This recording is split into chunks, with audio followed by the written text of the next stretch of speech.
ಉಪಮುಖ್ಯಮಂತ್ರಿ ಡಿಕೆ ಶಿವಕುಮಾರ್ ಅವರ ಹುಟ್ಟುಹಬ್ಬದ ಅಂಗವಾಗಿ ಡಿಕೆ ಶಿವಕುಮಾರ್ ಅಭಿಮಾನಿ ಬಳಗದ ಅಧ್ಯಕ್ಷ ಹಾಗೂ ಜಿಲ್ಲಾ ಯುವ ಕಾಂಗ್ರೆಸ್ನ ಉಪಾಧ್ಯಕ್ಷ ಕಾರ್ತಿಕ್ ನೇತೃತ್ವದಲ್ಲಿ ನಗರದ ಮಿಮ್ಸ್ ಆವರಣದಲ್ಲಿರುವ ಮಮತೆಯ ಮಡಿಲು ನಿತ್ಯ ಅನ್ನದಾಸೋಹ ಕೇಂದ್ರದಲ್ಲಿ ಗರ್ಭಿಣಿಯರು ಹಾಗೂ ಬಾಣಂತಿಯರು ಮತ್ತು ಅವರ ಸಂಬಂಧಿಕರುಗಳಿಗೆ ಬೆಳಗಿನ ಉಪಹಾರ ಹಾಗೂ ಗಂಜಿ ವಿತರಿಸುವ ಮೂಲಕ ಹುಟ್ಟುಹಬ್ಬವನ್ನು ಸರಳವಾಗಿ ಆಚರಿಸಿದರು.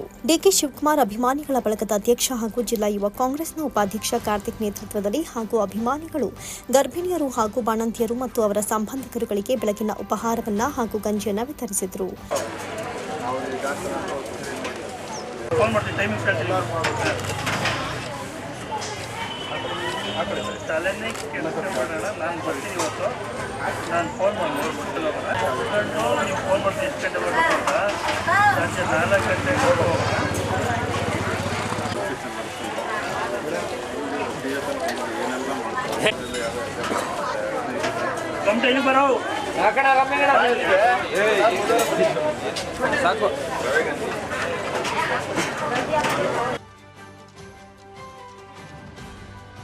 ನಂತರ ಮಾತನಾಡಿದ ಕಾರ್ತಿಕ್, ಉಪಮುಖ್ಯಮಂತ್ರಿ ಡಿಕೆಶಿ ಅವರ ಹುಟ್ಟುಹಬ್ಬದ ಅಂಗವಾಗಿ ನಗರದ ಮಿಮ್ಸ್ ಆವರಣದಲ್ಲಿರುವ ಮಮತೆಯ ಮಡಿಲು ನಿತ್ಯ ಅನ್ನದಾಸೋಹ ಕೇಂದ್ರದಲ್ಲಿ ಬೆಳಗಿನ ಉಪಹಾರ ಹಾಗೂ ಗಂಜಿ ವಿತರಿಸುವ ಮೂಲಕ ಮತ್ತು ನಗರದ ಸ್ವರ್ಣಸಂದ್ರದಲ್ಲಿರುವ ಪ್ರೇರಣಾ ಅಂಧರ ಶಾಲೆಯ ಮಕ್ಕಳಿಗೂ ಸಹ ಸಿಹಿ ಹಾಗೂ ಊಟ ವಿತರಿಸುವ ಮೂಲಕ ಅವರ ಹುಟ್ಟುಹಬ್ಬವನ್ನು ಸರಳವಾಗಿ ಆಚರಿಸಿದ್ದೇವೆ. ಡಿಕೆ ಶಿವಕುಮಾರ್ ಅವರಿಗೆ ಮುಂದಿನ ದಿನಗಳಲ್ಲಿ ಮುಖ್ಯಮಂತ್ರಿ ಸ್ಥಾನ ಲಭಿಸುವ ಅವಕಾಶ ಸಿಗಲಿ ಅಂತ ಶುಭ ಕೋರಿದರು.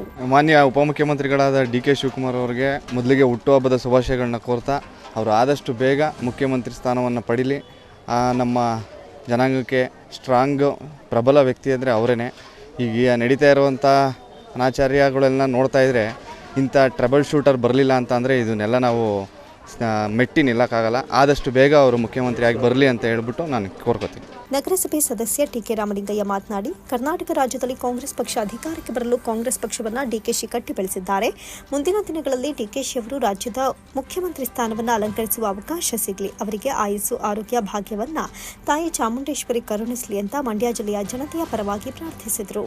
ನಮ್ಮ ನೆಚ್ಚಿನ ನಾಯಕರು ಕಾಂಗ್ರೆಸ್ ಪಕ್ಷದ ಆಧಾರ ಸ್ತಂಭವಾದಂಥ ಮಾಜಿ ಮುಖ್ಯಮಂತ್ರಿಗಳಾದ ಡಿಕೆ ಶಿವಕುಮಾರ್ ಅವರ ಹುಟ್ಟುಹಬ್ಬವನ್ನು ಸರಳವಾಗಿ ಜನರಲ್ ಹಾಸ್ಪಿಟಲ್ ಮಮತೆ ಮಡಿಲಿನಲ್ಲಿ ಬಾಣಂತಿಯರಿಗೆ ಮತ್ತು ಪೇಷಂಟ್ಗಳಿಗೆ ಹಣ್ಣು ಮತ್ತು ಗಂಜಿ ಮತ್ತು ಪೊಂಗಲನ್ನು ನಮ್ಮ ಕಾಂಗ್ರೆಸ್ ಪಕ್ಷದ ಮುಖಂಡರಾದ ಕಾರ್ತಿಕ್, ಲಕ್ಷ್ಮೀಕಾಂತ್, ಶ್ರೀಕಾಂತ್, ಮಧುಸೂದನ್, ಶ್ರೀನಿವಾಸ್ ಎಲ್ಲರೂ ಜೊತೆಗೂಡಿ ಎಲ್ಲರೂ ಸೇರಿ ಈ ದಿವಸ ನಮ್ಮ ನಾಯಕರಾದ ಹೆಚ್ಚಿನ ನಾಯಕರಂತ ಡಿ ಕೆ ಶಿವಕುಮಾರ್ ಅವರಿಗೆ ಇನ್ನೂ ಹೆಚ್ಚಿನ ಶಕ್ತಿನ ಭಗವಂತ ಕರುಣಿಸ್ಲಿ ಅಂತ ಹೇಳ್ತಾ ಅವರು ಮುಂದಿನ ಮುಖ್ಯಮಂತ್ರಿ ಸ್ಥಾನ ಸುಲಲಿತವಾಗಿ ಸಿಗಲಿ ಅಂತ ಹೇಳ್ತಿ ಮಂಡ್ಯ ಜನತೆ ಪರವಾಗಿ ತಮ್ಮಗಳ ಪರವಾಗಿ ಶುಭಾಶಯಗಳನ್ನ ತಿಳಿಸ್ತಾ ಇದ್ದೀನಿ. ಈ ಸಂದರ್ಭದಲ್ಲಿ ಯುವ ಮುಖಂಡರಾದ ಲಕ್ಷ್ಮೀಕಾಂತ್, ಶ್ರೀಕಾಂತ್, ಮಧುಸೂದನ್, ಶ್ರೀನಿವಾಸ್, ಮಮತೆಯ ಮಡಿಲು ಅನ್ನದಾಸೋಹ ಕೇಂದ್ರದ ಮಂಗಲ ಯೋಗೇಶ್ ಸೇರಿದಂತೆ ಇತರರು ಭಾಗವಹಿಸಿದರು.